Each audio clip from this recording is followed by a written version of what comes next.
Okay, so Bismillahirrahmanirrahim. We are going to talk about some color changes in today's class. तो इसके अंदर हम जो है कलर इम्पोर्टेंट बात जो है इसकी वो क्या है, हम कलर की बात करेंगे इसके अंदर, ठीक है ना। कलर्स जितने भी होंगे, वो जितने भी कलर्स आपके पास एसोसिएटेड हैं आपके पेपर से, वो सारी बात हम इसमें करने वाले हैं, ठीक है ना। कलर की जो इंडिकेशंस हैं वो सारी हम बात यहाँ करने वाले हैं। कलर्स की ऑब्जर्वेशन जो है वो हम सारी बात यहाँ करने वाले हैं। तो जितने भी कलर्स होंगे हम वो इसको आज की क्लास में कोशिश करेंगे कि हम सारे के सारे ही एटलीस्ट कर लें, ठीक है। तो कलर की अगर बात करते हैं तो सबसे पहले मैं आपको यहाँ दो टेस्ट लिखवाने वाला हूँ, और वो जो दो टेस्ट हैं वो सबसे पहले रेडॉक्स रिएक्शन से रिलेटेड है, ठीक है ना। तो लिखते हैं रेडॉक्स रिएक्शन की हेडिंग के साथ रेडॉक्स रिएक्शन। इसके अंदर हमारे पास आ जाते हैं दो टेस्ट, ठीक है ना। तो ये दो टेस्ट कौन से हो सकते हैं? This is the first that we are going to talk about in today's class. Redox reaction में अगर आप देखते हो बच्चों, तो हमारे पास दो टेस्ट हैं रेडॉक्स रिएक्शन में। पहला टेस्ट आपके पास क्या है? Test for reducing agent. अगर आप किसी रिड्यूसिंग एजेंट को चेक करना चाहते हैं, अगर आप किसी रिड्यूसिंग एजेंट को चेक करना चाहते हैं तो आप क्या यूज करेंगे? अच्छा देखिए, रिड्यूसिंग एजेंट आपके पास हो सकती हैं बहुत सारी चीजें। अगर किरण हमारे साथ मौजूद है तो किरण, एक तो मैंने आपको टेस्ट भेजे, वो आपने जो मुझसे मैसेज करके पूछा मैंने आपको बता दिया। दूसरा टेस्ट यहाँ पर भी हम इसकी बात कर लेते हैं। रिड्यूसिंग एजेंट में भी आपके पास कंसीडर किया जाता है अल्कोहल को। अल्कोहल जितनी भी होती हैं ये सारे आपके पास रिड्यूसिंग एजेंट होते हैं, क्योंकि ये खुद को ऑक्सीडाइज कर कार्बोक्सिलिक एसिड बना लेते हैं। तो अल्कोहल में इथेनॉल, प्रोपेनॉल, ब्यूटेनॉल कोई से भी आ जाए वो आपके पास रिड्यूसिंग एजेंट कहलाएगी। तो एग्जांपल के तौर पर हम यहाँ पर इथेनॉल लिख लेते हैं और हम यहाँ पर प्रोपेनॉल लिख देते हैं। तो इस तरह के जितने भी एलिमेंट कंपाउंड्स होंगे उनको आप रिड्यूसिंग एजेंट कंसीडर कर सकते हैं, और इनको जो है आप यूज कर सकते हैं। इनके लिए आप टेस्ट यूज कर सकते हैं जो मैं अभी लिखवाने जा रहा हूँ आपको, ठीक है। उसके अलावा बहुत सारे एलिमेंट्स, बहुत सारे कंपाउंड्स और ऐसे होते हैं जिसमें ट्रांजिशन मेटल होता है। और ट्रांजिशन मेटल की खुसूसियात आपको पता है। ट्रांजिशन मेटल क्या करता है? अपना इलेक्ट्रॉन फर्दर लूज कर सकता है। वो फर्दर इलेक्ट्रॉन लूज कर सकता है, तो यानी कि वो फर्दर ऑक्सीडाइज्ड भी हो सकता है। तो वो भी एज अ रिड्यूसिंग एजेंट काम कर सकता है। जैसे कि फॉर सपोज अगर मैं बात करूं, किसकी एक एग्जांपल बड़ी कॉमन है आपके पास, जो कि आपके पास है आयरन सल्फेट। आयरन सल्फेट के अगर आप देखें तो आयरन सल्फेट जो है आपके पास Fe2+ है यहाँ पर, Fe2+ है यहाँ पर। तो it can lose one more electron and it can be converted into 3+. So you can say that कि भाई आपके पास ये ऑक्सीडाइज फर्दर हो सकता है, so it can work as a reducing agent. तो इसका भी टेस्ट हो सकता है, ठीक है। जो अभी हम लिख रहे हैं वो इसका भी टेस्ट हो सकता है। आसान अल्फाजों में कहा जाए तो ये वो हर चीज का टेस्ट है जो कि रिड्यूसिंग एजेंट। तो कोई भी चीज जो रिड्यूसिंग एजेंट हो सकती है उसको चेक करने के लिए आप ये टेस्ट करते हो, जो कि अभी हम लिखने जा रहे हैं। तो what is the test for this? क्या होगा इसका टेस्ट? भाई देखें, रिड्यूसिंग एजेंट का टेस्ट आप जब भी करेंगे आप उसके अंदर डालेंगे ऑक्सीडाइजिंग एजेंट। आप उसके अंदर क्या डालेंगे? Oxidising agent. तो भाई देखो, रिड्यूसिंग एजेंट है, ऑक्सीडाइजिंग एजेंट डालोगे तो दोनों आपस में रिएक्शन करेंगे, रिडॉक्स रिएक्शन, और आपके पास कुछ ना कुछ ऑब्जर्वेशन नजर आएगी आपको। तो क्या हमें इसमें ऐड करना है बच्चों?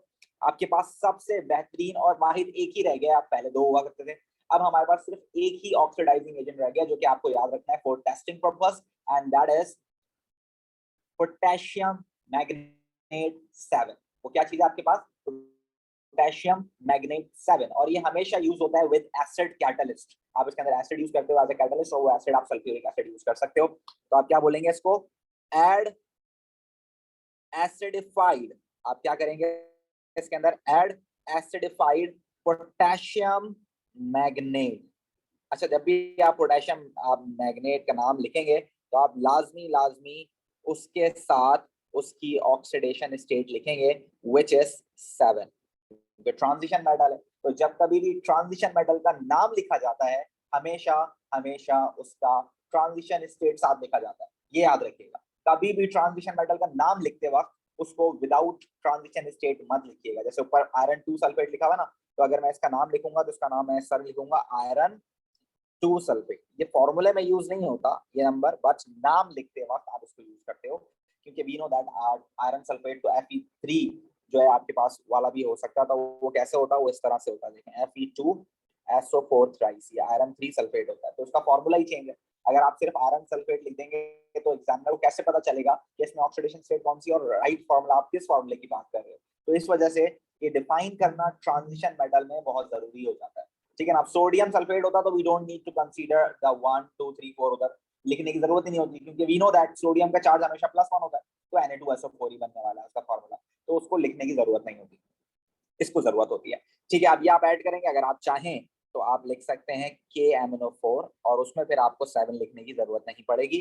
लेकिन कभी कभार एग्जाम में खास तौर पर वो कहता है कि भाई आप नाम लिखो, तो जब वो नाम लिखने का बोल रहा है तो आपको नाम ही लिखना पड़ेगा। इनफैक्ट कि अगर आप फॉर्मूला लिख देते हो तो एग्जामिनर आपको मार्क दे देगा, लेकिन आपने कोशिश करनी है कि आप नाम ही लिखें, क्योंकि नाम लिखते वक्त गलती के चांसेस कम होते हैं। हालांकि जब आप फॉर्मूला लिखते होते हो तो कभी कभार आप गलत लिख देते हो। जैसे फॉर सपोज अगर मैं आपको बोलता का फॉर्मूला लिखने के लिए तो आप कंसीडर नहीं करते और आप डायरेक्ट FeSO4 लिख देते और आपको जहन में भी नहीं रहता कि यहाँ पर ऑक्सीडेशन स्टेट का डिफरेंस आएगा।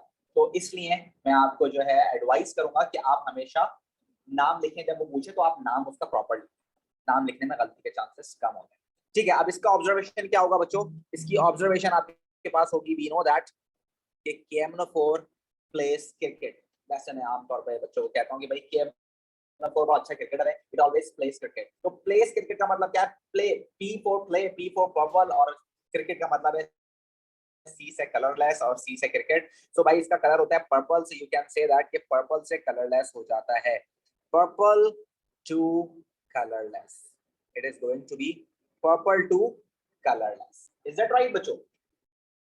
Yes sir. Yes sir. Yes sir. सलाम किया था बच्चों, उसके वालिद सलाम जिसने सलाम किया था। ये कलर आपने याद रखना है, पर्पल टू कलरलेस। अच्छा देखिए, ये पर्पल टू कलरलेस तो बड़ी आसान सी बात मैंने कर दी, बड़ा मजा आ गया भाई, पर्पल टू कलरलेस याद कर लिया। मसला कहाँ आता है, मसला ये आता है कि भाई कभी कभार आपको यहाँ लिखना पड़ता है कलरलेस टू पर्पल, फिर क्या करेंगे आप, फिर आपको कैसे पता चलेगा भाई पर्पल टू कलरलेस है, कलरलेस टू पर्पल था। इट डिपेंड्स कि आप डाल क्या चीज रहे हो, उस पर डिपेंड करता है। तो जरा ये देखते हैं, फॉर सपोज मैं क्या कहना चाह रहा हूँ आपको, मैं आपको ये कहना चाह रहा हूँ, फॉर सपोज आपके पास एक बीकर है, this is one of the beaker you have, और ये एक और बीकर है आपके पास, ठीक है ना। ये दो बीकर हैं आपके पास, इन दो बीकर्स में अगर आप देखते हैं तो मैं क्या कहना चाह रहा हूँ बच्चों, मैं ये कहना चाह रहा हूँ कि आपके पास फॉर सपोज एक बीकर के अंदर ऑलरेडी क्या चीज मौजूद है, एक बीकर के अंदर आपके पास रिड्यूसिंग एजेंट मौजूद है। ये क्या है आपके पास, ये रिड्यूसिंग एजेंट मौजूद है, फॉर सपोज आयरन सल्फेट मौजूद है, ठीक है। और इस वाले के अंदर अगर आप देखें तो इसके अंदर क्या मौजूद है, इसके अंदर आपके पास मौजूद है KMnO4, आपके पास इसमें KMnO4 मौजूद, एक में आयरन सल्फेट मौजूद है, एक में KMnO4 मौजूद है। तो अब आप जरा गौर से देखिए, अगर एक में FeSO4 मौजूद है तो आप इसके अंदर क्या डालोगे, आप इसके अंदर ऐड करोगे KMnO4 फॉर टेस्टिंग, ठीक है ना। और अगर आप यहाँ पर ऐड करोगे तो डेफिनेटली यहाँ पर भी आप KMnO4 ही ऐड करो, बट प्रॉब्लम क्या है कि KMnO4 ऑलरेडी अंदर है, तो आप ऊपर से डाल दोगे फिर FeSO4, ठीक है ना। दोनों को मिक्स तो करना है ना। अब दोनों के डिफरेंट तरीके हैं, तरीके क्या है, एक में आप KMnO4 डाल रहे हो और एक में आप FeSO4 डाल रहे हो, मिला आप दोनों वही रिएक्टेंट्स रहे हो, लेकिन प्रॉब्लम क्या है, एक में आप FeSO4 ऐड कर रहे हो और एक में आप KMnO4 ऐड कर रहे हो, ठीक है ना। तो यहाँ पर प्रॉब्लम आएगा, तो आपने ये याद रखना है भाई, यहाँ पर क्या प्रॉब्लम आएगा, यहाँ क्या डिफरेंस आएगा, ये आपने याद रखना है, ठीक है बच्चों। ये डिफरेंस रिपीट कर दीजिए, समझ नहीं आई।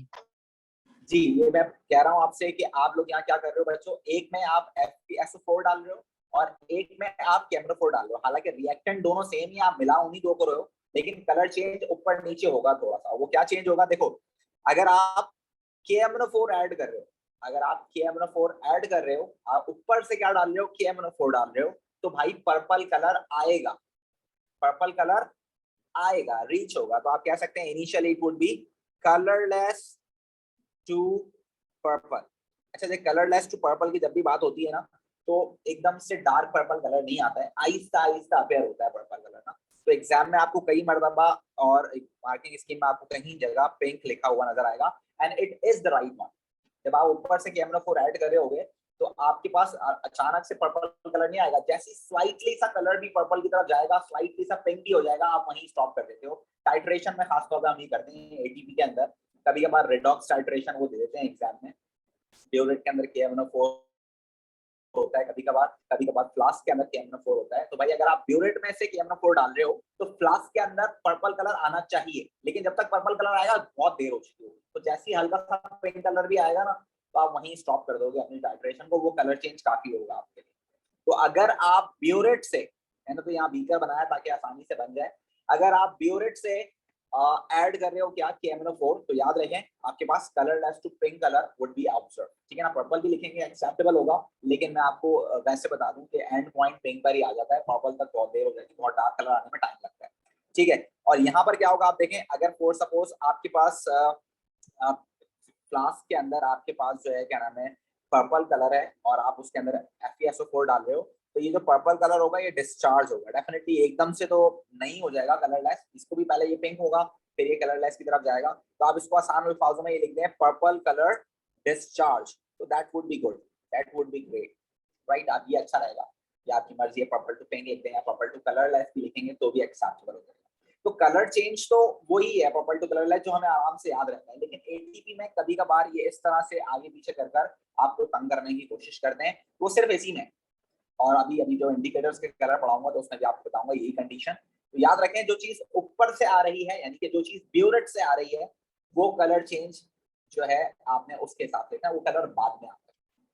तो अगर आप ऊपर से KMnO4 डाल रहे हो तो KMnO4 का कलर बाद में आएगा। आप देख सकते हैं अगर मैं ऊपर से KMnO4 डाल रहा हूँ तो पर्पल कलर बाद में आ रहा है, और अगर मैं ऊपर से FeSO4 डाल रहा हूँ तो पर्पल कलर जा रहा है, यानी कि कलरलेस बाद में आ रहा है। तो हमेशा जो चीज ऊपर से आप डालेंगे उसी का कलर आएगा।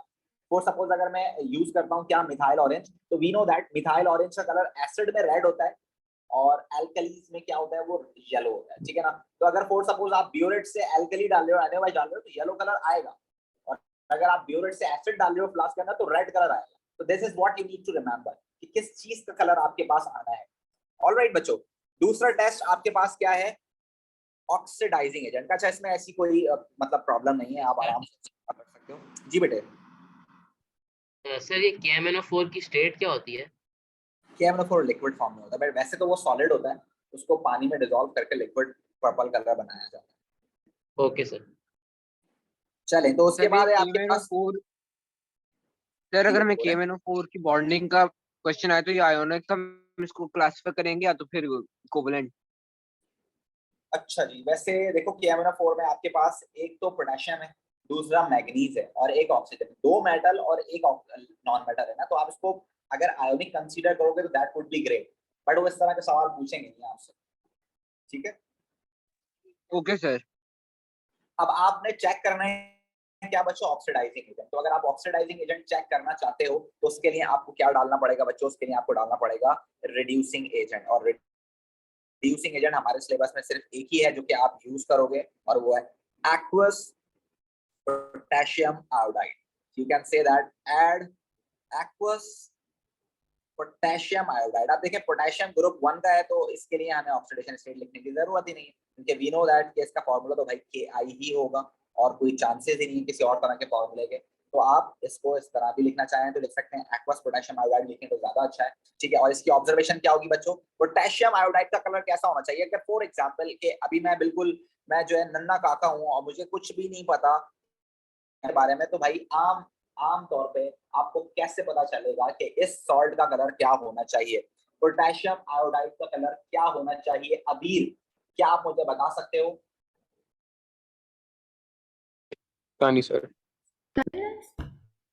कलरलेस होना चाहिए। अच्छा दूसरे दो अबीर हैं आज हमारे पास, ठीक है। तो अबीर आपने कलरलेस क्यों बोला?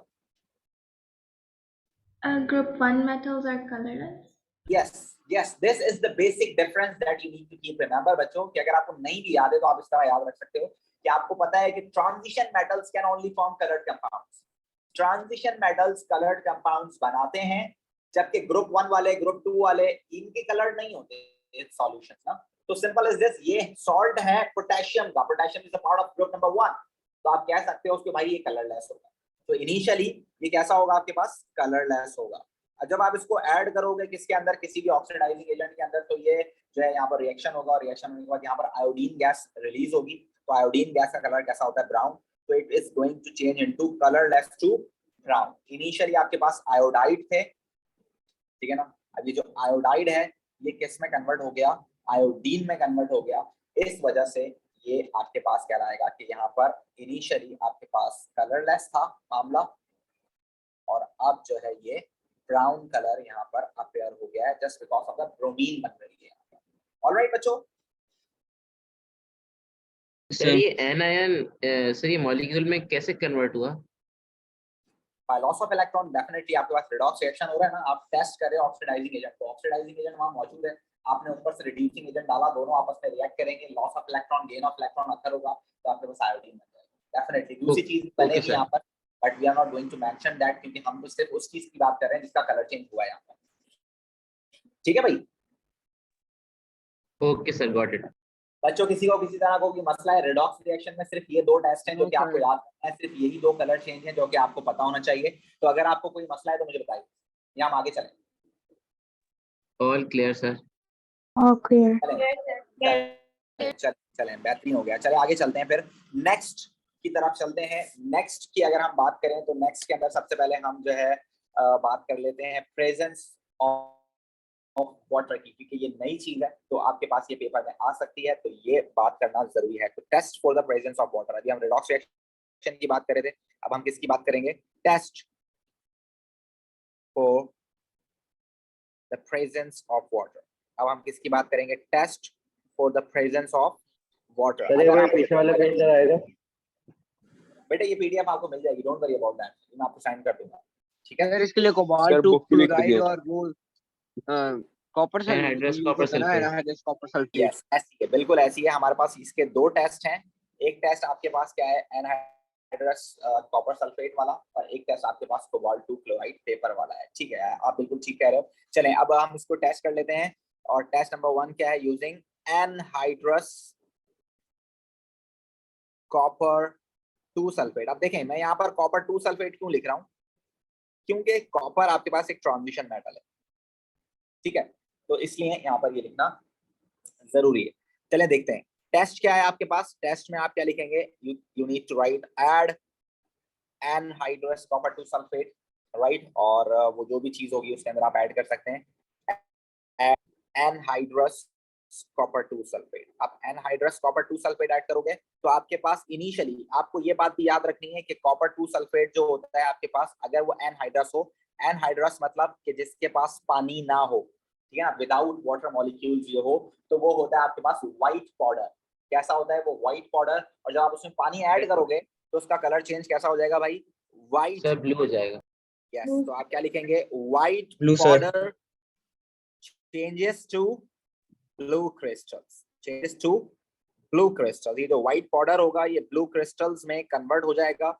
और इसकी थ्योरी भी आपको पता होनी चाहिए कि ऐसा क्यों हुआ। तो इसके लिए आपको पता होना चाहिए कि भाई कॉपर सल्फेट जो होगा खाली आपके पास, इट इज व्हाइट पाउडर। ये कैसा होता है आपके पास? व्हाइट पाउडर होता है। जब ये पानी को एब्जॉर्ब करता है, यानी कि 5 वाटर मॉलिक्यूल्स ये जब एब्जॉर्ब करता है, तो ये वाटर ऑफ क्रिस्टलाइजेशन अपने अंदर ऐड कर लेता है और फिर ये बनाता है आपके पास क्या? Blue crystals. ठीक है भाई, तो ये आपने याद रखना है कि अगर वो इस तरह लिख के दे दे, CuSO4 लिखा हुआ हो खाली, तो आप बोलेंगे कि ये व्हाइट पाउडर है। और अगर आपके पास CuSO4.5H2O लिखा हुआ हो तो आप क्या बोलेंगे उसको? कि इसके ब्लू क्रिस्टल्स होंगे। ऑलराइट बच्चों, alright sir. Yes, sir. Yes, sir. ये काफी इंपॉर्टेंट हो सकता है क्योंकि ये न्यूली एडिशन है हमारे सिलेबस में, ये न्यू एडिशन है हमारे सिलेबस में, तो ये इसलिए काफी इंपॉर्टेंट हो सकता है। तो आपको ये याद रखना है, इसको लाजमी सर वाटर ज़हन ऑफ में रखिएगा। ये क्रिस्टलाइजेशन की आप एक दफा वो बता देंगे जो डेफिनेशन है दोबारा से? बेटा, वाटर ऑफ क्रिस्टलाइजेशन वो अमाउंट होता है पानी का जो कि एब्जॉर्ब करता है कोई सॉल्ट और उसके बाद फिर वो क्रिस्टल्स बनाता है। ठीक है, so you can say that the amount or the number of moles of water which would be absorbed by salt for the crystal formation, it would be known as water of crystallization. All right, okay sir, thank you sir. दूसरा आपके पास है test, ये भी water की presence का है, जिसको आप बोलते हो anhydrous cobalt 2 chloride paper. Cobalt 2 chloride paper आप यूज करते हो, ठीक है ना। दिस इज पेपर, ठीक है ना। ये जो पेपर होगा आपके पास, ये होगा आपके पास बच्चों ब्लू कलर का। ये पेपर कैसा होता है? ब्लू कलर का होता है। देखो, पहले वाले टेस्ट में आपके पास व्हाइट से ब्लू आया है, इसमें ब्लू से पिंक की तरफ जाएंगे, ठीक है ना। तो याद रखना ये वाला जो है ये ब्लू नहीं आएगा, इसमें ब्लू जाएगा, ठीक है। ये याद रखना, ये लाजमी, क्योंकि ये अक्सर बेशतर बच्चे जो है इसमें कॉन्फ्लिक्ट कर जाते हैं। तो आपने ये याद रखना है, इसके अंदर भाई ब्लू कलर जाएगा, इसमें ब्लू कलर आएगा नहीं, इसमें ब्लू कलर जाएगा। सो यू कैन से दैट। अब यहाँ पर पेपर है तो I am using the word place, anhydrous cobalt 2 fluoride paper, cobalt 2 fluoride paper. अब जो भी चीज होगी उसके ऊपर मैं इसको प्लेस कर दूंगा, सॉल्यूशन है, मिक्सचर है, जो भी है। उसके बाद कलर चेंज आपके पास क्या आएगा बच्चों? यू कैन से दैट कि आपके पास यहाँ पर कलर चेंज आएगा, it is going to be blue to pink. ये हो जाएगा आपके पास ब्लू टू पिंक। तो ये कलर भी आपने लाजमी याद रखना है। Is that right everyone of you? Yes, sir. Yes sir, right. Simple sir. Test है, आपको ये याद Yes, कर sir. लेना, ये याद करने वाली बात है। अब इसमें कोई बच्चा ये नहीं कह सकता sir I am really sorry कि मुझे ये बात समझ में नहीं आई थी, बहुत कॉन्सेप्चुअल बात थी, बहुत मुश्किल हो गई थी मेरे लिए पेपर में याद करना और मैं भूल गया और इसलिए मेरा मार्क्स नहीं आया। ऐसी कोई बात नहीं है इसके अंदर, सीधी सी बात है, कलर चेंज याद करना है। अगर अभी टाइम है आपके पास 15-20 दिन अभी हैं, तो इस 15-20 दिन में ये चीजें तो याद हो ही जाएंगी। और अगर आप इसको भी याद करके पेपर में ना करके आए तो फिर ये आपकी मिस्टेक है कि आप मार्क्स लेके नहीं आए, आप ग्रेड लेके नहीं आए, ठीक है ना। ये चीजें वो हैं जिसमें आपका ग्रेड बन सकता है, और अगर आप इन चीजों में भी अपना ग्रेड नहीं बनाते तो इसका मतलब ये है कि आप अपनी गलती से अपना ग्रेड खराब करें। आपकी इसमें गलती थी कि आपने पढ़ा नहीं, आपकी ये नहीं थी कि आपको समझ में नहीं आता, आपको बहुत अच्छे से समझ में आता है, आप सारे के सारे वेल टैलेंटेड बंदे हो, ऐसा कोई भी नहीं है आप में से जो बिल्कुल ढीला हो। सारे के सारों को सीधी बात भी समझ में आती है। दुकान पे जाओगे ना 100 का नोट लेके 50 रुपए की चीज लोगे, 50 रुपए वापस लिए बगैर आओगे नहीं, क्योंकि सिंपल कैलकुलेशन आपको भी आती है। तो ये सिंपल चीजें अगर आप नहीं करके जाओगे तो इसका मतलब ये है कि आप अपना नुकसान खुद कर रहे हैं, ठीक है ना। ये सीधी कलर चेंज की बात मैं इसलिए आज कर रहा हूँ क्योंकि अभी हमारे पास टाइम है 15-20 दिन का, तो आप लोग इसको याद कर सकते हो और एटलीस्ट इसमें तो मार्क्स ले सकते हो, सीधे मार्क्स तो आप गेन कर ही सकते हो। और जो अच्छे समझते हैं केमिस्ट्री बहुत मुश्किल है तो उनके लिए काफी आसान हो सकता है। ऑलराइट बच्चों, Yes, sir. Yes sir. चलें इसके बाद सबसे इंपॉर्टेंट चीज आ जाती है हमारे पास, टेस्ट फॉर कैटाइंस। बच्चों 2 से 3 मार्क्स के लिए लाजमी ये पूछ लेता है पेपर 2 के अंदर, यानी थ्योरी पेपर के अंदर, और पेपर 1 के अंदर भी इसका एमसीक्यू आता है, और साथ साथ ये पेपर जो आपका एटीपी का पेपर होता है उसमें तो ये आता ही आता है, तो उसमें तो आप इससे जान छुड़ा ही नहीं सकते ना। तो खैर पेपर जो आपका एटीपी का होगा उसके अंदर आपको मिल जाएगी वो डेटा बुकलेट इस बार, लेकिन पेपर 1 और पेपर 2 यानी कि एमसीक्यू और थ्योरी पेपर में आपको डेटा बुकलेट नहीं मिलेगी। अब चाहे आप आईजीसीएसई के हो, आप चाहे जीसी के हो, आपको जो एमसीक्यू पेपर है और थ्योरी पेपर है डेटा बुकलेट नहीं मिलेगी, आपको डेटा बुकलेट मिलेगी एटीपी के अंदर। तो एटीपी के अंदर तो आपको ना याद करें कोई मसला नहीं, आप चले जाइएगा ऐसे, लेकिन पेपर जो आपका एमसीक्यू पेपर और थ्योरी पेपर है उसके अंदर तो आपको याद करना पड़ेगा इसको। तो इसलिए हम इसको बेसिकली यहाँ लिख लेते हैं क्या, टेस्ट फॉर कैटाइंस। इसके अंदर भी बड़े कलर्स हैं भाई, टेस्ट फॉर कैटाइंस। अभी जो टेस्ट फॉर कैटाइंस है बच्चों, इसको टेस्ट को याद कराने के लिए मैं आमतौर पे कलर कुछ इस तरह से लिख देता हूँ जो कि आपको याद रखना है। यहाँ पर मैं लिख रहा हूँ कैटाइंस, ठीक है ना। अब आपने याद रखना है कि जो कैल्शियम के आयंस आपके पास होते हैं, जो आपके पास जिंक के आयंस होते हैं, और जो आपके पास एल्युमिनियम के आयन होते हैं, ये तीनों के तीनों आयंस बच्चों व्हाइट प्रेसिपिटेट्स आपके पास ये करते हैं, व्हाइट प्रेसिपिटेट्स जनरेट, ये करेंगे बच्चों व्हाइट प्रेसिपिटेट्स प्रोड्यूस। क्या करेंगे ये करेंगे व्हाइट प्रेसिपिटेट्स प्रोड्यूस। क्या करेंगे बच्चों? White precipitate. आप में से किसी बच्चे ने मुझसे ये सवाल नहीं पूछा सर करेंगे कहाँ, क्यों करेंगे, कब करेंगे, कहाँ करेंगे, तो आपने याद रखना है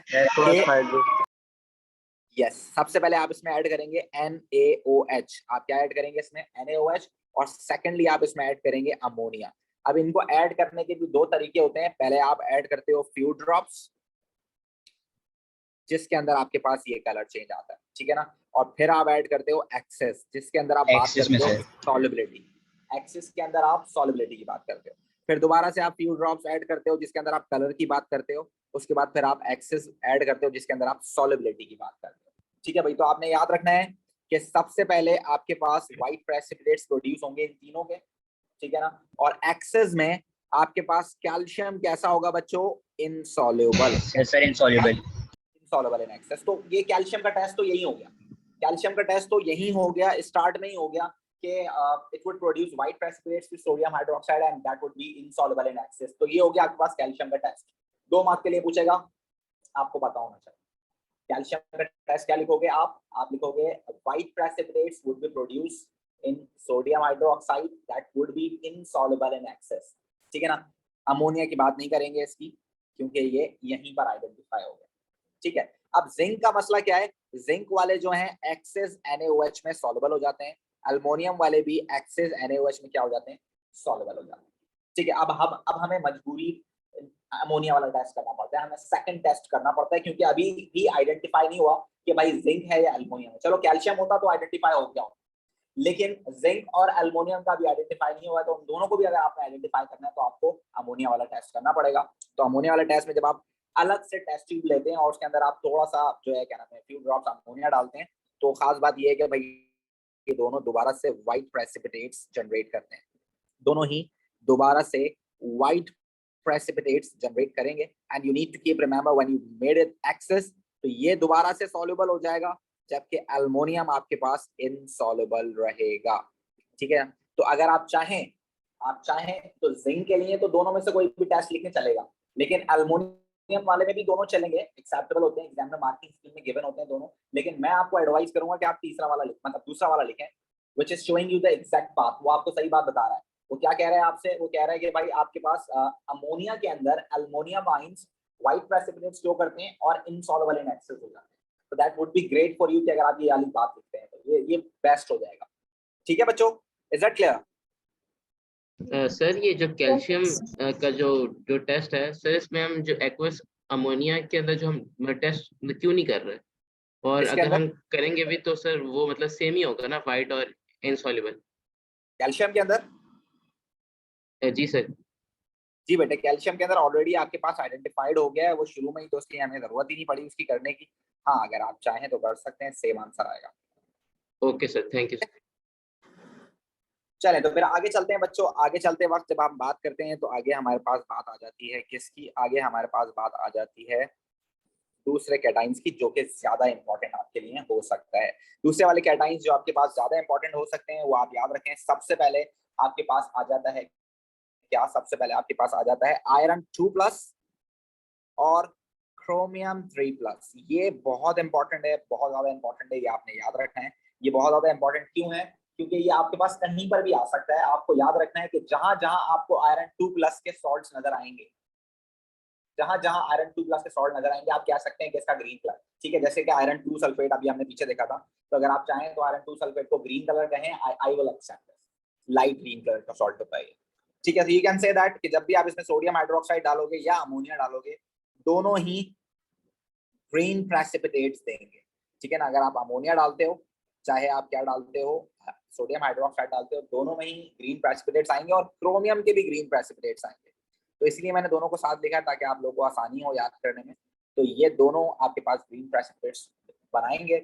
और जब आप बात करेंगे इनकी सॉल्युबिलिटी की, तो भाई आयरन का आसान तरीका है याद करने का कि वो इनसॉल्युबल ही रहेगा, वो दोनों के अंदर इनसॉल्युबल रहेगा एक्सेस के अंदर, जबकि यहाँ पर आपके पास सोडियम हाइड्रोक्साइड में क्रोमियम डिसॉल्व हो जाएगा, जबकि यहाँ पर ये इनसॉल्युबल रहेगा। Sodium hydroxide is the best reagent to check the difference between iron 2+ and chromium 3+। ठीक है, इसके बाद आपके पास आ जाता है एक और बड़ा इंपॉर्टेंट, जिसको हम बोलते हैं कि आपके पास आयरन 3+ का बड़ा इंपॉर्टेंट रोल है, जो कि आपको याद रखना है। आयरन 3+ का कलर होता है आपके पास रेडिश ब्राउन प्रेसिपिटेट। इसके प्रेसिपिटेट्स होते हैं आपके पास रेडिश ब्राउन प्रेसिपिटेट्स, दोनों में ही रेडिश ब्राउन प्रेसिपिटेट्स बनते हैं। और बड़ा आसान है इसको याद करना, दोनों में ही रेडिश ब्राउन बनते हैं और दोनों के अंदर ही ये इनसॉल्युबल रहता है। तो आयरन वाले तो बड़े आसान है, बस कलर याद करना है, सॉल्युबिलिटी याद करने की जरूरत ही नहीं है, वो इनसॉल्युबल ही है दोनों। ठीक है, उसके अलावा अगर आप बात करें, आपके पास बड़ा इंपॉर्टेंट एक और रोल अदा करता है, ये वाला सबसे इंपॉर्टेंट हो सकता है, क्योंकि आपने अभी कॉपर भी होता है ना? यस, कॉपर आपके पास सबसे इंपॉर्टेंट इसलिए होता है क्योंकि आप देखें पीछे भी आपके पास अभी कॉपर की बात हुई, इलेक्ट्रोलिसिस में भी कॉपर की आपके पास बात होगी। तो आप जरा आंखें खोल के देख लें, दिस इज कॉपर 2+। जब कॉपर 2+ लिखा हुआ होता है तो इसका मतलब ये होता है कि ये सॉल्ट है कॉपर का। इसका मतलब है ये सॉल्ट है कॉपर का, ये मेटल नहीं है, ये सॉल्ट है भाई। इसके साथ कुछ ना कुछ अटैच होगा, ये हो सकता है CuCl2 हो सकता है CuSO4 हो सकता है कॉपर नाइट्रेट हो, कुछ भी हो सकता है ये, बट ये कॉपर मेटल नहीं होगा। जो तार में से निकलता है ना कॉपर, ये वो वाला कॉपर नहीं है, ये कॉपर का सॉल्ट है। ये याद रखिए, जैसे सॉल्ट हमारे घर पे होता है ना NaCl, जो हम लोग टेबल सॉल्ट के तौर पर यूज करते हैं, उसमें सोडियम नहीं होता। अगर आप सोडियम खाओगे धमाका हो जाएगा उसी वक्त मुंह के अंदर भाई। सोडियम बहुत ज्यादा हाईली रिएक्टिव मेटल होता है, ये सॉल्ट है, सॉल्ट न्यूट्रल हो जाता है, उसकी जो रिएक्टिविटी होती है वो काम डाउन हो जाती है क्योंकि वो अपना इलेक्ट्रॉन दे चुका होता है। ये सॉल्ट है। जब कभी भी 2+, 3+ किसी एलिमेंट के ऊपर लिखा हुआ होता है तो वो बता रहा होता है कि ये सॉल्ट है, एलिमेंट नहीं है। तो इसका कलर आप पिंकिश ब्राउन मत लिख दीजिएगा, पिंकिश ब्राउन जो होता है वो एलिमेंटल कॉपर का होता है। तो ये ब्लू कलर का सॉल्यूशन फॉर्म करेगा। लाइट ब्लू होगा ना? यस बिल्कुल होगा लाइट ब्लू, अभी मैं लिखवा रहा हूँ, अभी वो प्रेसिपिटेट्स होंगे, मैं सॉल्यूशन की बात कर रहा हूँ। अगर सॉल्युबल होगा तो ब्लू सॉल्यूशन आपके पास आएगा, ठीक है। चले पहले हम इसके प्रेसिपिटेट्स लिख देते हैं। तो भाई ये लाइट ब्लू प्रेसिपिटेट्स बनाएगा जब आप इसमें क्या डालेंगे, हाइड्रोक्साइड, और अगर आप अमोनिया डालते हो तब भी ये लाइट ब्लू प्रेसिपिटेट्स बनाएगा, ठीक है। हाँ, इसमें खास तौर पे आपके पास ये वाला टेस्ट बहुत इंपॉर्टेंट है भाई, आप याद रखिएगा कि ये सोडियम हाइड्रोक्साइड में तो इंसॉल्युबल रहता है, ये टेस्ट नहीं है, टेस्ट है अमोनिया वाला। ये पेपर में आता है लास्ट में 3 नंबर तक के लिए पूछा गया है, ये IGCSE वालों के लिए तो बहुत इंपॉर्टेंट है, ये बहुत पूछते हैं उसके अंदर। तो याद रखें जब भी आप सोडियम अमोनिया डालेंगे तो ये लाइट ब्लू प्रेसिपिटेट्स जो है डिसॉल्व हो जाएंगे, सही है ना। तो पहली बात तो आपको इसका नंबर मिलेगा डिसॉल्व इन एक्सेस, एक नंबर आपको इसका मिलेगा। दूसरा नंबर आपको मिलेगा कि डिसॉल्व होने के बाद डार्क ब्लू सॉल्यूशन देता है, तो ये भी आपने याद रखना है, dissolve in excess and form dark blue solution, dark blue solution. तो भाई ये 3 मार्क के लिए आपके लिए इंपॉर्टेंट हो सकता है, तो ये आपको याद रखना है। ये सारी बातें जो मैंने इसमें लिखी हैं, अमोनिया वाला टेस्ट बड़ा important. Is that clear every one of you? Yes sir.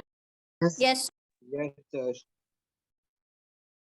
अच्छा देखें, कभी कभार वो आपसे इस तरह भी पूछ सकता है, तो आपने याद रखना है आपको कि व्हाइट प्रेसिपिटेट्स जो बने होंगे आपके पास, जैसे फॉर सपोज अगर वो बोलता है कि आपके पास ये जो व्हाइट प्रेसिपिटेट्स बने होंगे, तो आप याद रख सकते हैं कि ये जिंक हाइड्रोक्साइड के बने होंगे भाई, ठीक है ना। ये आपके पास अल्मोनियम हाइड्रोक्साइड के बने होंगे, तो अगर हाइड्रोक्साइड आप डाल रहे हो तो डेफिनेटली वो एक दूसरे को रिप्लेस करेंगे, तो इसके प्रेसिपिटेट्स बन रहे होंगे। ये जो प्रेसिपिटेट्स बन रहे होंगे ये आयरन हाइड्रोक्साइड के बन रहे होंगे। जी बेटे। सर इसमें हमने वो आपने जो है लेड का नहीं बताया, मतलब कि बेटा लेड लेड कैटायन नॉट का the part of our syllabus. ओ अच्छा रिमूव हो गया। जी बेटे, ठीक है। तो मैंने आपको, जी बेटे, आयरन ट्यूबलेस और क्रोमियम के लिए वो सोडियम वाला टेस्ट ज्यादा बेहतर है ना, सोडियम हाइड्रोक्साइड वाला? सोडियम हाइड्रोक्साइड कि उसी में सारा अमोनिया वाले में तो डिफरेंस ही नहीं है, तो पता कैसे चलेगा कि आप आयरन का टेस्ट कर रही हैं या क्रोमियम का, राइट? Yes sir. अच्छा देखिए, वैसे तो अभी कलर चेंज की बात हो रही है तो मुझे करनी नहीं चाहिए ये बात, लेकिन I am just going to talk about this कि भाई अमोनियम का भी एक टेस्ट होता है। अगर आप चाहें तो वो अमोनियम वाला टेस्ट भी आप यहाँ लिख सकते हैं। और अमोनियम वाला टेस्ट लिखने के लिए मुझे नहीं लगता कि आपको ये बात बताने की जरूरत है कि भाई अमोनियम का टेस्ट क्या होगा। मेरे ख्याल से अगर कोई बहुत अक्लमंद बच्चा होगा तो वो इजीली इस बात को जानता होगा कि अगर कोई भी अमोनियम सॉल्ट हो तो वो अमोनियम सॉल्ट एल्कली के साथ रिएक्शन करके अमोनिया गैस बनाता है। तो अगर अमोनियम आइन का टेस्ट करना ही है तो आप एल्कली डाल दें, टेस्ट हो जाएगा। तो आप क्या कह सकते हो, इसके अंदर सिंपल इसका टेस्ट अलग होगा, या आप इसको सोडियम हाइड्रोक्साइड में लिख देता हूं मैं, क्योंकि सोडियम हाइड्रोक्साइड ऐड करते हैं। Add aqueous sodium hydroxide and heat gently. अगर आप ये करते हैं तो that would be a test for ammonium ion. And what would be the observation of this? Observation आपके पास ये होगी कि अ गैस रिलीजेस, ठीक है ना। कभी भी ऑब्जर्वेशन आप लिखोगे, आप कभी भी उसके अंदर जो है आप नाम में लिखते हो, इसलिए मैं लिख रहा हूँ गैस रिलीजेस व्हिच टर्न्स, एफर्वेसेंस भी लिख सकते हैं ना सर? बिल्कुल लिख सकते हैं, which turns red litmus paper blue. तो यहाँ देखें, अगर ये बात आप लिखेंगे तो ये बात यहाँ कंफर्म हो गई कि the only gas which can do this purpose, यानी कि कोई भी गैस अगर आप यूज करते हो और वो वाहिद गैस आपके पास अमोनिया, जो अमोनिया गैस हो सकती है जो कि आपके पास रेड को ब्लू कर सकती है। तो एक ही गैस है हमारे पास जो कि अल्कलाइन होती है, और वो क्या होती है आपके पास, अमोनिया गैस होती है। तो आप देख सकते हैं, तो मैंने टेस्ट लिखा है, ये टेस्ट क्लेरिफाई कर रहा है कि ये अमोनिया गैस, नाम नहीं लिया मैंने, लेकिन मैंने बात पूरी कर दी, राइट बच्चों? जी सर। Yes sir. तो ये काफी सारे आपके पास यहाँ पर इस तरह के आ सकते हैं। तो आप सिर्फ और सिर्फ, ये इसलिए इंपॉर्टेंट नहीं है कि आपके पास यहाँ पर मैंने ये कैटाइन का टेस्ट लिख दिया, बल्कि ये इसलिए भी इंपॉर्टेंट है कि आप इसको देखकर आइडेंटिफाई कर सकते हो कि किसी भी सॉल्ट का कलर क्या होने वाला है। अगर मैं आपसे बोलूं कि आपके पास भाई कॉपर 2 नाइट्रेट है तो आप बोलोगे सर उसका कलर ब्लू होगा। अगर मैं बोलूं आपके पास बेटा आयरन 2 क्लोराइड है तो आप बोलोगे सर उसका कलर ग्रीन होगा। अगर मैं आपको बोलूं बेटा आपके पास क्रोमियम 3 क्लोराइड है तो आप बोलोगे सर उसका कलर ग्रीन होगा। तो अगर आप ये कलर याद रखोगे तो ये कलर सिर्फ और सिर्फ इस टेस्ट के नहीं है बच्चों, बल्कि ये कलर्स इसलिए भी इंपॉर्टेंट है, आप किसी भी कंपाउंड का कलर बता सकते हो। अगर मैं आपको बोलूं सोडियम क्लोराइड का कलर तो आप बोलोगे कलरलेस, ग्रुप 1 का है। अगर मैं आपको बोलूं भाई कैल्शियम क्लोराइड का कलर तो आप बोलोगे भाई ग्रुप 2 का है, कलरलेस। मैं आपको बोलूंगा बेटे आपके पास बताएं बैरियम हाइड्रोक्साइड का कलर, तो आप बोलोगे बैरियम ग्रुप 2 का है तो कलरलेस। मैं आपको बोलूंगा बताएं पोटेशियम आयोडाइड का कलर, आप बोलोगे ग्रुप 1 का है कलरलेस। मैं आपको बोलूंगा बताएं कॉपर 2 नाइट्रेट, तो आप फौरन से क्लिक करोगे, ट्रांजिशन मेटल है, कॉपर है, ब्लू कलर होगा, 2 प्लस है तो ब्लू कलर होगा, 2 प्लस, ये याद रखिएगा, 2 प्लस है तो ब्लू कलर होगा। अगर कोई और होगा तो डेफिनेटली उसका कलर चेंज होगा, जो कि हमारे सिलेबस में नहीं है तो वो पीछे कर। Alright everyone of you, all clear? All clear, sir. Yes, all clear, sir. Yes. आगे चले बच्चों। Yes, sir. बच्चों अगर आप एनाइन के टेस्ट की बात करोगे तो let's talk about test of anion. इसके अंदर मैं आपको जो ना आयोनिक इक्वेशंस भी लिखवाऊंगा, जो कि मुझे लगता है कि वो ज्यादा इंपॉर्टेंट होगी आपके पेपर 2 के लिए। टेस्ट फॉर एनाइंस, ये आपके पास आ गया टेस्ट फॉर एनाइन। इसके अंदर हम लिखेंगे, इसका ये बड़ा सिंपल है, इसमें एक जगह बस एनाइन होता है, दूसरी जगह आपके पास टेस्ट होता है, तीसरी जगह आपके पास ऑब्जर्वेशन होता है। ये बस सिंपल है, ये बहुत सिंपल है। इसमें आपने सीधा सीधा टेस्ट याद रखना है और सीधी ऑब्जर्वेशन। इसमें कुछ भी ऐसा नहीं है कि आप बोलोगे सर यार ये क्या मजाक है, तो इसमें ऐसा कुछ भी नहीं। सिंपल आपने टेस्ट याद करना है और आपने इसकी ऑब्जर्वेशन याद रखनी है। It would be like this, के बड़ा स्ट्रेट होता है ये, ठीक है। तो ये हो गया हमारे पास।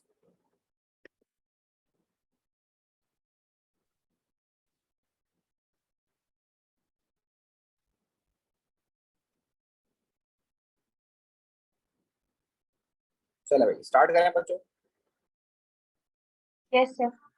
चले भाई, तो एनाइन हमारे पास जो इंपॉर्टेंट हो सकते हैं और वो कौन कौन से हो सकते हैं आपके पास एनाइन जो बड़े बहुत ज्यादा पेपर में आता है। सबसे पहले तो आपके पास क्लोराइड, सबसे पहले आपके पास क्या आएगा बच्चों, क्लोराइड। और ये मैं इसलिए एक साथ लिख रहा हूँ क्योंकि इनका टेस्ट में एक ही बार लिखूंगा, क्लोराइड, ब्रोमाइड, आयोडाइड, इन तीनों का एक ही टेस्ट होगा, ठीक है, इसलिए मैं तीनों एक साथ लिखती हूँ। उसके बाद जो बहुत ज्यादा पूछा जाता है वो पूछा जाता है सल्फेट, ठीक है। इसके अलावा एक न्यूली एडिशन हमारे सिलेबस में है, वो है सल्फाइड, ये भी सकते हैं क्योंकि न्यूली एडिशन है। और उसके बाद हमारे पास है नाइट्रेट, ये इसलिए पूछते हैं क्योंकि इसका टेस्ट मिलता जुलता होता है अमोनियम आयन के साथ। और कार्बोनेट मेंशन नहीं है कहीं, बट क्योंकि आपने एसिड की प्रॉपर्टीज में पढ़ा है तो ये भी वो पूछ सकते हैं। ऑलराइट बच्चों, ऑलराइट सर, Okay, sir. चले तो भाई क्लोराइड, ब्रोमाइड और आयोडाइड का टेस्ट सेम है, सेम। और वो क्या करना है आपने सिंपल सबसे पहले Add करना silver है nitrate. Acidify with nitric acid. आपने क्या करना है, acidify with nitric acid and then add silver nitrate, ठीक है भाई। तो ये आपके पास टेस्ट है तीनों के लिए सेम टेस्ट, एक ही जैसा टेस्ट। ऑब्जर्वेशन का डिफरेंस है खाली। क्लोराइड होगा तो आपके पास बनेंगे व्हाइट प्रेसिपिटेट्स, ठीक है ना, आपके पास क्या बनेंगे भाई, व्हाइट प्रेसिपिटेट्स। ब्रोमाइड होगा तो आपके पास बनेंगे क्रीम कलर के प्रेसिपिटेट्स, जिसको आप पेल येलो भी बोल सकते हो। और अगर आयोडाइड होगा तो आपके पास बनेंगे Yellow. Yellow. और बच्चों अब देखो ये बात इंपॉर्टेंट है, याद करनी है आपने, ये आपके काम आएगी। लेकिन इससे भी ज्यादा इंपॉर्टेंट है इसकी आयोनिक इक्वेशन, बहुत इंपॉर्टेंट, पेपर में बहुत पूछता है, ठीक है। तो मैं आपको इसके साथ साथ आयोनिक इक्वेशन बना के दिखा रहा हूँ, तो आपको याद रहना है। वैसे तो हमारे सिलेबस का पार्ट है, लेकिन अक्सर बेशतर जो है जब कंक्लूजन कर रहे होते हैं हम लोग, तो हमें आइडिया नहीं होता, पेपर में सवाल आते हैं, हम परेशान हो जाते हैं। तो उसमें आप देखें, ये आपने प्रेसिपिटेशन मेथड में पढ़ा था बच्चों, अगर आपको याद हो सॉल्ट फॉर्मेशन जब आप लोग कर रहे थे तो वहां प्रेसिपिटेशन मेथड में आपने ये बात पढ़ी थी। देखिए जरा वही बात है यहाँ पर, आपके पास अगर प्रेसिपिटेट्स बने हैं किसके बच्चों, सिल्वर क्लोराइड के, तो ये कैसा है, इनसॉल्युबल है, तभी बने ना बच्चों, ऐसी है ना भाई, प्रेसिपिटेट्स किसके बने थे, प्रेसिपिटेट्स जी सर, ऐसी है। तो इनसॉल्युबल होता है उसी प्रेसिपिटेट बनते तो वो सॉलिड होता है। तो इनसॉल्युबल सॉल्ट को बनाने के लिए कौन सा मेथड यूज करते हैं बच्चों, प्रेसिपिटेशन। प्रेसिपिटेशन में रिएक्टेंट्स कैसे होते हैं बच्चों, soluble. सॉल्युबल। तो राइट, आपके पास सिल्वर नाइट्रेट में से आपने सिल्वर लिया है, और सोडियम जो भी सॉल्ट होगा जिसमें क्लोराइड होगा वो डेफिनेटली सॉल्युबल होना चाहिए। उसके अंदर आप क्या लेंगे, उससे आप क्लोराइड ले रहे हैं तो ये भी सॉल्युबल होना चाहिए। तो दे बोथ आर एक्वस। तो ये इक्वेशन लिखने के आईजीसीएसई वालों को 3 नंबर और जीसीई वालों को 2 नंबर मिल सकते हैं। स्टेट सिंबल्स गौर से देख लीजिएगा। ऑलराइट बच्चों, alright sir, Yes, sir. Okay, sir. इसी तरह आप इसको भी लिख सकते थे, अगर वो एग्जामिनर आपसे पूछता है भाई जिंक हाइड्रोक्साइड के व्हाइट प्रेसिपिटेट्स बने, बताओ जरा इसकी आयोनिक इक्वेशन, तो आप बोलो कि कोई मुश्किल नहीं है हमारे लिए, हमें तो पता है भाई जिंक हाइड्रोक्साइड बन रहा है ना, तो ये सॉलिड होगा, जाहिर सी बात है प्रेसिपिटेट्स हैं तो सॉलिड होगा। और ये बना किससे होगा, ये बना होगा जिंक आयन से, ठीक है ना। प्लस इसके अंदर 2 हाइड्रोक्साइड है, तो ये हमने लिख दिया, ये होगा एक्वस, ये होगा एक्वस और वो होगा। तो अगर आप चाहें तो उसको भी लिख सकते हैं, कोई बड़ी बात नहीं है आपके, क्योंकि आपको ये बात पता होनी चाहिए कि इनसॉल्युबल सॉल्ट जो प्रेसिपिटेट्स होते हैं वो इनसॉल्युबल सॉल्ट होते हैं, और इनसॉल्युबल सॉल्ट बनता है प्रेसिपिटेशन से, और प्रेसिपिटेशन के अंदर आपके पास प्रोडक्ट इनसॉल्युबल, जबकि दोनों रिएक्टेंट्स आपके पास कैसे होते हैं, सॉल्युबल होते हैं, ठीक है। नेक्स्ट क्रीम प्रेसिपिटेट्स जो बने होंगे डेफिनेटली ये किसके बने होंगे भाई, सिल्वर ब्रोमाइड के बने होंगे। It would B soluble, it would B solid, और इसके लिए आपने सिल्वर नाइट्रेट लिया which is soluble in water aqueous, और आपके पास जो सॉल्ट होगा उसके अंदर ब्रोमाइड मौजूद होगा which is aqueous. Same as it is silver, आपके पास जो आयोडाइड बना होगा उसके अंदर आपने सिल्वर लिया है आयंस की फॉर्म में, आयोडाइड आपने लिया है आयंस की फॉर्म में, और आपके पास सिल्वर आयोडाइड बन गया होगा सॉलिड की फॉर्म में, जिसके वजह से येलो प्रेसिपिटेट्स अपेयर हुए हैं। ऑलराइट बच्चों, ये इक्वेशन 2 नंबर की है जीसीई वालों के लिए स्टेट सिंबल्स के साथ, और आईजीसीएसई वालों को 3 नंबर देके जाएगी, तो it would be more important for you, तो ये आपने याद रखनी है, ठीक है भाई। Yes. चलें, उसके बाद हम सल्फेट टेस्ट की बात करते हैं भाई। तो जब आप सल्फेट टेस्ट की बात करोगे तो sulphate test is quite simple. Sulphate test क्या है, आपने दोबारा एसिडिफाई करना है with nitric acid, acidify with nitric acid, और उसके बाद आपने ऐड कर देना है क्या, एंड देन ऐड। अच्छा देखें, अब आप जब भी सॉल्युबल सॉल्ट बनाते हो, जब भी आप इनसॉल्युबल सॉल्ट बनाते हो, तो आप कोई ना कोई सॉल्युबल चीज इसके अंदर डालते हो। तो आपने बैरियम का सॉल्ट इसमें डालना है ताकि बैरियम सल्फेट बने और व्हाइट प्रेसिपिटेट्स बने, और ये बैरियम का सॉल्युबल सॉल्ट डालना पड़ेगा आपको। तो barium chloride is soluble, barium nitrate is soluble, इसके अलावा कोई भी सॉल्ट बैरियम का सॉल्युबल नहीं है। You can use any one of them. मैं आसानी के लिए आपके पास नाइट्रेट लिख रहा हूँ क्योंकि नाइट्रिक एसिड में भी NO3 है, तो बैरियम वाले सॉल्ट में भी नाइट्रेट लिख देता हूँ ताकि गलती के चांसेस कम हो। Acidify with nitric acid and then add barium nitrate. आप बैरियम क्लोराइड भी लिख सकते हैं, और अगर आप चाहें तो बैरियम क्लोराइड भी लिख सकते हैं, दोनों ही सॉल्युबल हैं। तो they both provide what, they both provide barium ions. इन दोनों में ही आपके पास व्हाइट प्रेसिपिटेट्स बनेंगे बच्चों। और इसकी इक्वेशन अगर आप लिखना चाहें तो भाई बैरियम आयंस आपने डाले हैं, बैरियम का सॉल्ट डाला है सॉल्युबल, और सल्फेट आयन ऑलरेडी वहां मौजूद होगा। जब ये दोनों मिलेंगे तो आपके पास बैरियम सल्फेट बनेगा, जिसका सॉलिड आपके पास हासिल हो रहा है व्हाइट प्रेसिपिटेट्स। ठीक है बच्चों? Yes, sir. Yes, अच्छा sir. देखिए, एग्जाम में ऐसा भी होता है, एक लेवल का क्वेश्चन वो पूछ लेता है आपसे और आप बोलते हो यार मुझे तो ये आता ही नहीं, मैंने पढ़ा ही। आप बोलोगे सर आपने कैटाइन के टेस्ट में कहीं पर भी कहीं पर भी आपने बैरियम का टेस्ट तो पढ़ाया ही नहीं, आपने बैरियम का टेस्ट आपने हमें पढ़ाया नहीं, पेपर में बैरियम का टेस्ट पूछ लिया उसने। तो भाई बैरियम का टेस्ट वो आपसे इसलिए पूछ सकता है क्योंकि आपको पता है कि सल्फेट के टेस्ट के लिए आप बैरियम डालते हो और बैरियम सल्फेट बनता है जिसके व्हाइट प्रेसिपिटेट्स होते हैं, ये बात आपको पता है, ठीक है ना। तो अगर आपसे वो बैरियम का टेस्ट पूछे तो आप क्या करोगे, आप सल्फेट डाल दोगे उसके अंदर, दोबारा से व्हाइट प्रेसिपिटेट्स आ जाएंगे। तो अगर वो आपसे पूछे write down the test for barium ions, you can say that, क्या कहोगे आप, we can add what, we can add sulphuric acid in that and then you can see that white precipitates of barium sulphate will be formed. Alright बच्चों, तो अगर आप barium का test यहाँ लिखना चाहो तो आप यहाँ लिख सकते हो, मैं यहाँ लिख देता हूँ आपके लिए, सिर्फ इसलिए कि आपको याद रहे। तो बैरियम आयन का टेस्ट भी आपके पास हो सकता है, और उसका टेस्ट क्या होगा आपके पास, टेस्ट आपके पास होगा क्या, और ऑब्जर्वेशन क्या होगी आपने याद रखनी है। टेस्ट आपके पास होगा ऐड एक्वस सल्फ्यूरिक एसिड। आप सल्फ्यूरिक एसिड डाल दें, सल्फ्यूरिक एसिड के अंदर सल्फेट आयंस मौजूद हैं, तो आपके पास क्या हो जाएगा, व्हाइट प्रेसिपिटेट्स बन जाएंगे।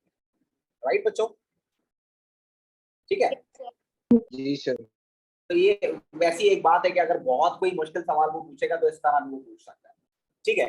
सल्फाइड का टेस्ट मुझे कौन बताएगा बच्चों, सल्फाइड का टेस्ट कौन बताएगा, Rahma can you please tell me बेटे। सर एसिड Potassium मैंगनीज डालना है। हाइड्रेट। क्या डालना है हमें, पोटेशियम मैंगनीज। यस। देखिए जरा बच्चों, एक बार दोबारा देखिए, आपके पास जो हमने स्टार्ट किया था बात वहीं आ जाती है, जहां से हमने स्टार्ट किया था बात वहीं आ जाती है। अब आप देखें आयरन 2 सल्फेट जो था, आयरन 2 प्लस था, एक और इलेक्ट्रॉन देकर ऑक्सीडाइज हो सकता था, आयरन 3 बन सकता था। अब यहाँ सल्फाइड देखें SO3 है, एक और ऑक्सीजन गेन करके क्या हो सकता है, SO4 बना सकता है, यानी कि फर्दर ऑक्सीडाइज हो सकता है। फर्दर ऑक्सीडाइज हो सकता है। फर्दर ऑक्सीडाइज हो सकता है तो ये क्या चीज है, ये रिड्यूसिंग एजेंट है। तो आप इसके अंदर क्या डाल सकते हो बच्चों, ऑक्सीडाइजिंग एजेंट। क्या डाल सकते हो आप इसके अंदर बच्चों, oxidising oxidise. Simple as this, you can say that add acidified, क्या डालोगे आप, add acidified potassium magnet 7, right बच्चों, क्या डाल सकते हो आप, ऐड एसिडिफाइड पोटेशियम मैग्नेट 7। और बच्चों what would be the colour change, it would be purple to Purple to colorless. आप देखें कितना लिंक्ड है केमिस्ट्री भाई, कितनी लिंक है, हर एक चीज एक दूसरे से लिंक है। So you need to keep remember this. These are the simple things that you need to keep remember, that you need to learn and get the marks and exams. Right? Nitrate पे आ जाइए।